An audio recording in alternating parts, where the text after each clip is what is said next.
ঘাঁহনিয়ে ঘূৰি ফুৰে চকুৰ পচাৰতে হয় ইপাৰ সিপাৰ শান্ত লাজুকীয়া স্বভাৱ সকলোৰে পৰা প্ৰায় আঁতৰিয়েই ফুৰে ঘন ঘাঁহনিৰ মাজতে কৰবাত নিগাজিকৈ সাজে কণমানি প্ৰজাবোৰ কেতিয়াবা চকুত ধৰা দিলেও পলকতে লুকাইও যায়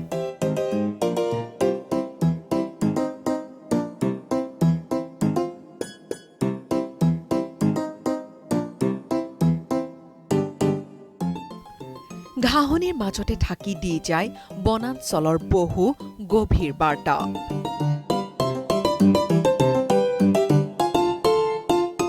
বৈচিত্ৰ্যময় আমাৰ এই পৃথিৱী অৱশ্যে কৰবাত নহয় কৰবাত মানুহৰ বাবে বনাঞ্চল দিনক দিনে একেবাৰে সংকুচিত হৈ আহিছে আৰু যাৰ পৰিপ্ৰেক্ষিতত এতিয়া বিলুপ্তিৰ পথত বিভিন্ন ধৰণৰ প্ৰাণী আজি আমি তেনে এবিধ প্ৰাণীৰ ওচৰলৈ আপোনালোকক লৈ আহিছোঁ আমি আজি আপোনালোকক লৈ আহিছোঁ নলগাহৰি বা পিগমি হকৰ ওচৰলৈ বিলুপ্তিৰ পথত পিগমি হক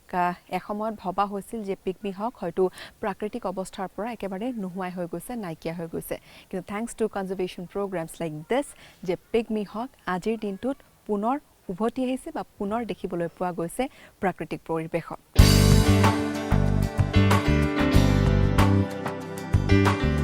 বিলুপ্তপ্ৰায় এবিধ প্ৰাণী কণমানি মৰম লগা এসময়ত ধৰি লোৱা হৈছিল পিগমি হক চিৰকালৰ বাবে হেৰাই গৈছে পৃথিৱীৰ বুকুৰ পৰা কিয়নো এই অকণমানি প্ৰাণীবিধৰ অস্তিত্ব কোনো চিনমুকামি নোহোৱা হৈ গৈছিল বৈজ্ঞানিক মহলতো আৱিষ্কাৰৰ দিনৰে পৰা সদায় চৰ্চা আৰু বিতৰ্কত থকা এই পিগমি হকৰ সন্ধান অৱশেষত পোৱা গ'ল অসমত জৈৱ বৈচিত্ৰ্যৰে ভৰপূৰ অসমৰ সেউজ ভূমি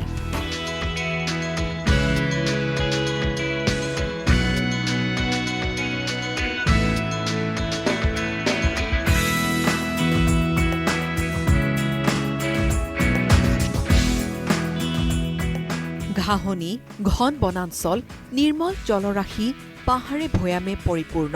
অসমৰ চৌদিশ অসমৰ চহকী জৈৱ বৈচিত্ৰ্যৰে অংশ এইবিধ বিশেষ প্ৰাণী পিগমি হক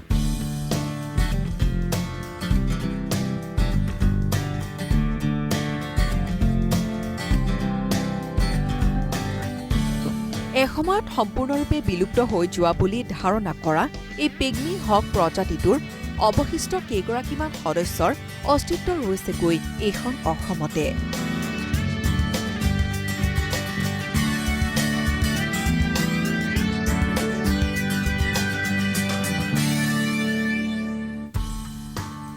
পৃথিৱীৰ ভিতৰতে প্ৰাকৃতিক অৱস্থাত পিগমি হক এতিয়া পোৱা যায় কেৱল অসমৰ মানাহ ৰাষ্ট্ৰীয় উদ্যানত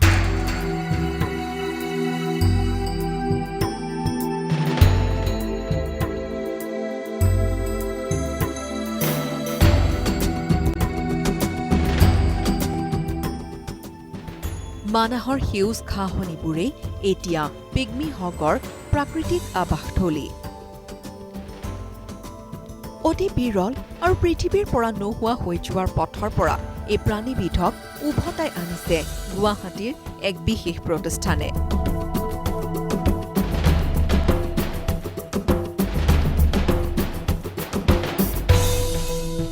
পিগমি হকক বিলুপ্তিৰ পথৰ পৰা ঘূৰাই অনা এটা বিশেষ কেন্দ্ৰ আজিৰ অদ্বিতীয়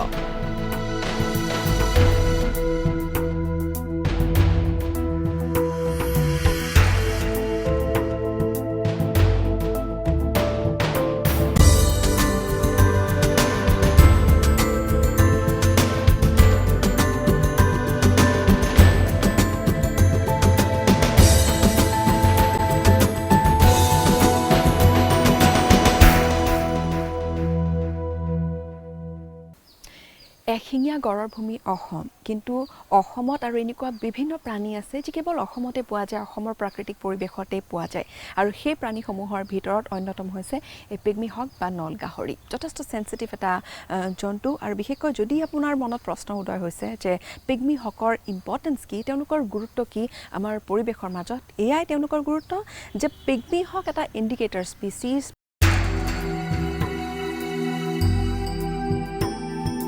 পিগমি হক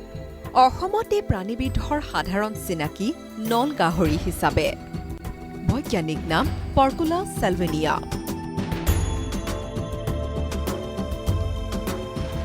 প্ৰাণীবিধে তীব্ৰগতিত দৌৰাৰ বাবে ইয়াক টাকুৰি বৰাহ বুলিও কোৱা হয় সচৰাচৰ গাহৰি প্ৰজাতিৰ দৰেই দেখাত এই পেগমি হক আৰু সেইবাবে বহুতেই পেগমি হক দেখিলেও প্ৰথম অৱস্থাত বনৰীয়া কোনো গাহৰিৰ সৈতে ভুল কৰিলেও আশ্চৰ্য হ'বলগীয়া একো নাথাকে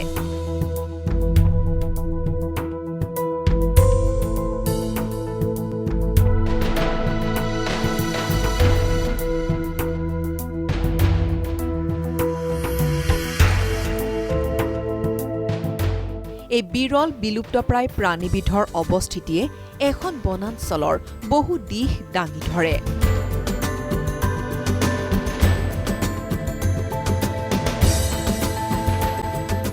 বিশেষকৈ বনাঞ্চলখন যদি লাহে লাহে ধ্বংসৰ গৰাহলৈ গতি কৰিছে তাৰ প্ৰথম ইংগিত দাঙি ধৰে এই পেগমি হক বা নল গাহৰিয়ে আৰু সেই অনুসৰিয়ে বিলুপ্তপ্ৰায় পেগমি হকৰ সংৰক্ষণৰ উপৰিও গৱেষণাৰ দিশৰ পৰাও এই প্ৰাণীবিধৰ যথেষ্ট গুৰুত্ব আছে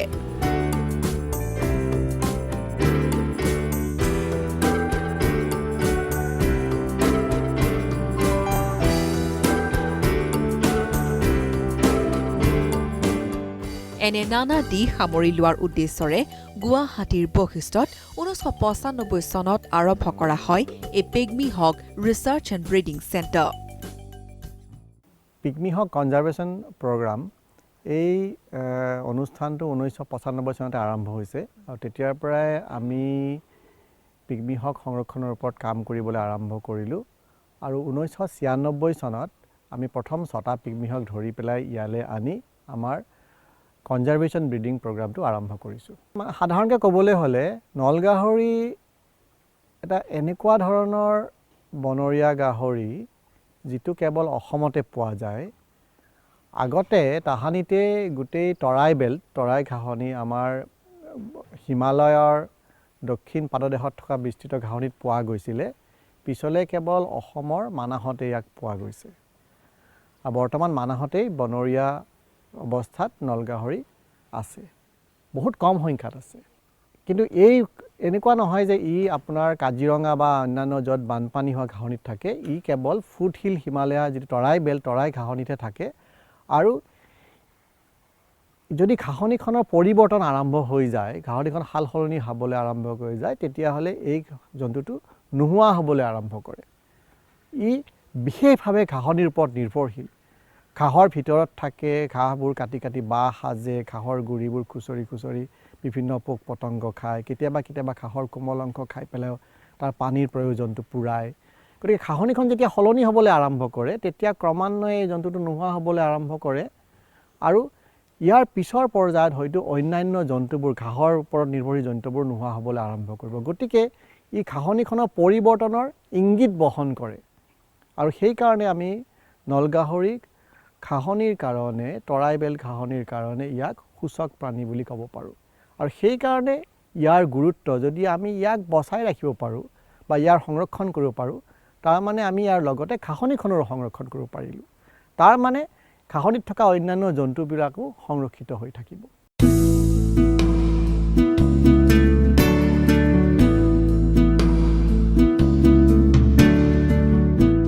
বিলুপ্তপ্ৰায় পেগমি হকৰ নামত নিজকে উৎসৰ্গা কৰা কেইগৰাকীমান লোকৰ সঁচাকৈ এক অদ্বিতীয় প্ৰতিষ্ঠান গুৱাহাটীৰ বশিষ্ঠৰ এই বিশেষ কেন্দ্ৰ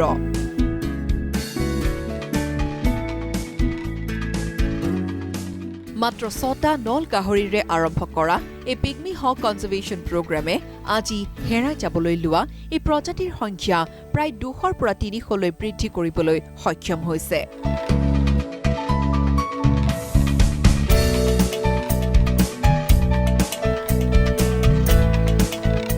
পাহাৰৰ দাঁতিতে লাগি আছে কেন্দ্ৰটো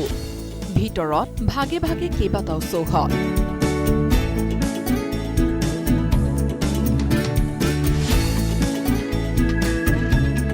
আৰু এই চৌহদতে আপোনমনে ঘূৰি ফুৰে কণমানি মৰম লগা পেগমি হকবোৰ বৰ্তমান ৩৬টা পেগমি হক গুৱাহাটীৰ এই কেন্দ্ৰটোত আছে কোনোবাটো চৌহদত মাকৰ সৈতে উমলিছে পোৱালীয়ে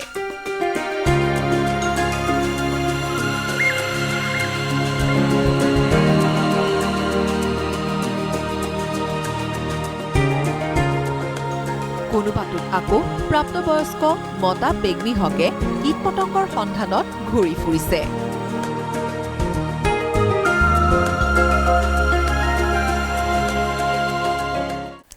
পেগমি হক বা নল গাহৰি দেখিবলৈ একেবাৰে সৰু আকাৰৰ এবিধ প্ৰাণী আৰু মোৰ পিছফালে যদি আপোনালোকে দেখিছে সেয়া আমি এটা পৰিয়াল দেখুৱাইছোঁ মাতৃগৰাকী আৰু মাকগৰাকীৰ লগতে দুটাকৈ ছমহীয়া পোৱালি অৰ্থাৎ ছমহীয়া পোৱালি দুটাৰ আকাৰ দেখি আপুনি নিশ্চয়কৈ অনুমান কৰিব পাৰিছে যে কিমান কণমানি আকাৰ এই পেগমি হকৰ আৰু সঁচাকৈ এবিধ মৰম লগা প্ৰাণী।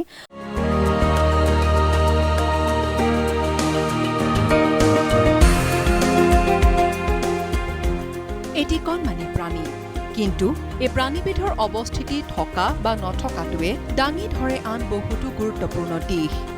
পেগমি হক ঘাঁহনিতে থাকে। সময় বাগৰাৰ লগে লগে জনসংখ্যা বৃদ্ধি পাইছে,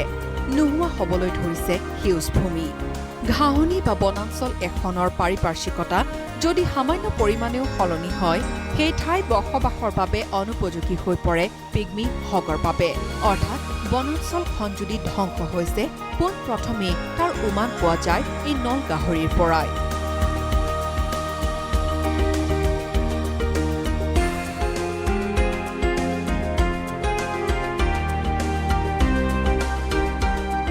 পেগমি হকে নিজৰ বাসস্থান হেৰুৱাইছে। নল গাহৰিয়ে বাস কৰি অহা ঘাঁহনিবোৰ নোহোৱা হৈ আহিছে, অথবা ইমান বেছিকৈ ক্ষতিগ্ৰস্ত হৈছে যে সেইবোৰ বসবাসৰ সম্পূৰ্ণ অনুপযোগী। নল গাহৰি বা পেগমি হক এটা অতি সংবেদনশীল প্ৰাণী হোৱা হেতুকে আৱাসভূমি বিনষ্ট হোৱাৰ লগে লগে সিহঁত আন প্ৰাণীতকৈ বেছি প্ৰভাৱান্বিত হৈছে। পেগমি হকে ক'ৰবাত পৰিৱেশ তন্ত্ৰত বেৰমিটাৰৰ দৰে কাম কৰি আৱাসভূমিৰ সুস্থতা সম্পৰ্কে আগজাননী দি আহিছে। সেয়েহে সিহঁতে সূচক প্ৰাণীৰ দৰে কাম কৰে। সেই দিশসমূহৰ প্ৰতি লক্ষ্য ৰাখি ইক'চিষ্টেমছ ইণ্ডিয়া অবাধ বন ধ্বংসযজ্ঞৰ বাবে ক্ৰমান্বয়ে নোহোৱা হৈ আহে পেগমি হক।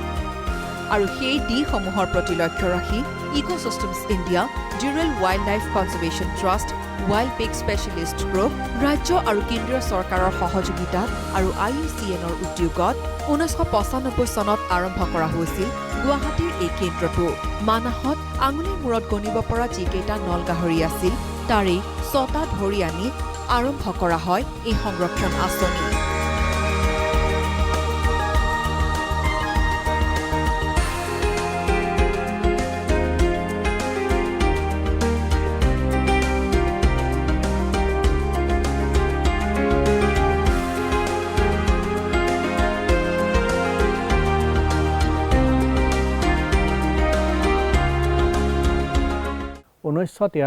চনত IUCNৰ স্পীচ ছাৰ্ভাইভেল কমিশ্যনৰ এখন একশ্যন প্লেন লিখা হ'ল আৰু সেই একশ্যন প্লেন মৰ্মে 1995 চনত পিগমি হক কনজাৰ্ভেশ্যন প্ৰগ্ৰামৰ জন্ম দিয়া হ'ল। আৰু তেতিয়াৰ পৰাই এই পিগমি হক সংৰক্ষণৰ বিষয়ে পিগমি হক কনজাৰ্ভেশ্যন প্ৰগ্ৰামে কাম কৰি আহিছে। এই কামৰ ভিতৰত প্ৰথম কামটো হ'ল কনজাৰ্ভেশ্যন ব্ৰিডিং, য'ত আমি 1996 চনত 6টা নল গাহৰি মানাহৰ পৰা ধৰি আনি, মানাহ ৰাষ্ট্ৰীয় উদ্যানৰ পৰা ধৰি আনি ইয়াতে ৰাখি পেলাই সিহঁতৰ ব্ৰিডিং আৰম্ভ কৰিলোঁ। আৰু পিছলৈ আৰু 4টা নল গাহৰি মানাহৰ পৰা বিভিন্ন সময়ত ইয়ালৈ অনা হৈছে। মুঠেই এই 10টা বনৰীয়া নল গাহৰিৰ পৰা এই গোটেই সংৰক্ষণ আঁচনিখন চলাই থকা হৈছিলে। আৰু বৰ্তমান আমাৰ এই সংৰক্ষণ আঁচনিখনৰ হাতত 72টা পিগমি হক আছে আৰু তাৰে 36টা পিগমি হক এইটো চেণ্টাৰত আছে আৰু 36টা পিগমি হক আমাৰ নামেৰি প্ৰি ৰিলিজ চেণ্টাৰত আছে। পিগমি হক সংৰক্ষণৰ কাৰণে কনজাৰ্ভেশ্যন ব্ৰিডিং কৰা আৰু যিবিলাক আৱাসভূমিত পিগমি হক পোৱা গৈছিলে আগতে তাহানিতে, সেই তাৰে যি সংখ্যক আৱাসভূমি এতিয়াও আছে সেইবোৰৰ ঘাঁহনিখন ভালদৰে পৰিচালনা কৰা পদ্ধতি এটা উলিওৱা আৰু ভালদৰে পৰিচালনা কৰি পেলাই তাতে পুনৰ পিগমি হক সংস্থাপিত কৰা বা ৰিইনট্ৰডিউচ কৰা। এই কামটো আমি 2008 চনৰ পৰা আৰম্ভ কৰিলোঁ।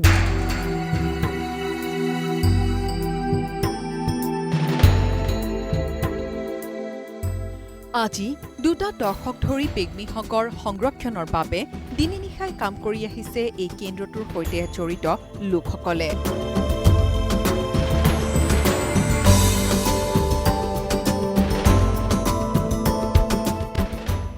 সমান্তৰালকৈ পেগমিহকক কেন্দ্ৰ কৰি বনাঞ্চল ঘাঁহনিৰ ওপৰত চলি গৈছে গৱেষণা।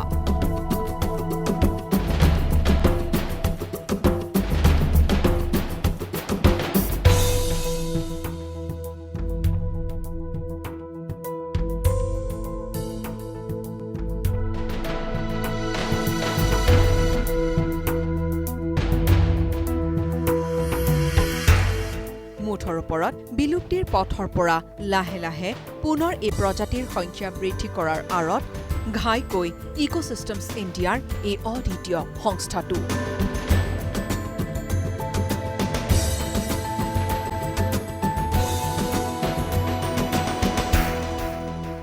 এই কণমানি মৰম লগা প্ৰাণীবিধৰ সৈতে আৰু আমি কিছু সময় কটাম, কিন্তু এই মুহূৰ্তত এটা বিৰতি ল'ম। বিৰতিৰ পিছতে লৈ আহিম পিগমিহকৰ আৰু কিছু নজনা কথা।